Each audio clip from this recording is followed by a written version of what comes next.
ஆவிக்குரிய வீழ்ச்சி பாவத்தில் தொடங்குவது அரிதாகவே காணப்படுகிறது. பெரும்பாலும் அவை தற்பெருமையில் தான் தொடங்குகின்றன. எனவேதான் வேதாகமம் 1 கொரிந்தியர் 10:12 நம்மை எச்சரிக்கிறது. நீங்கள் நிலைத்து நிற்கிறீர்கள் என்று நினைத்தால் விழுந்து விடாதபடி எச்சரிக்கையாயிருங்கள். இந்த எச்சரிக்கை பலவீனமானவர்களுக்கானதல்ல, அது தன்னம்பிக்கை கொண்ட முதிர்ச்சியுடைய ஆவிக்குரியவர்களுக்கு எழுதப்பட்டுள்ளது.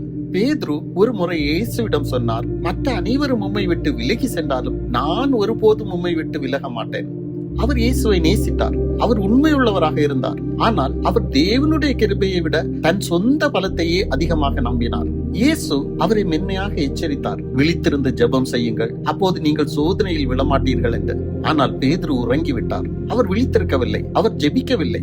தற்பெருமை அவரை கவனக்குறைவாக்கியது. ஆனால் அழுத்தம் வந்தபோது, பயம் வந்தபோது, அந்த தருணம் அவரை சோதித்த போது பேதுரு இயேசுவை மறுதலித்தார். 1 முறை அல்ல, 3 முறை மறுதலித்தார். அவர் பொல்லாதவர் என்பதால் அல்ல, மாறாக அவர் தேவ கிருபையை சார்ந்திருப்பதை நிறுத்தியதால் தான் மறுதலித்தார். நம்மை நாமே நம்பும்படி தேவன் நம்மை அழைக்கவில்லை. தாழ்மையுடனும் விழிப்புடனும் ஜெபத்துடனும் இருக்கும்படிதான் அவர் நம்மை அழைத்தார். எனவே நிற்பதற்கு மிகவும் பாதுகாப்பான இடம் நம் மீதான நம்பிக்கை அல்ல, மாறாக தேவன் மீது சார்ந்து நிற்பதே ஆகும். தேவன் உங்களை ஆசீர்வதிப்பார். ஆமென்.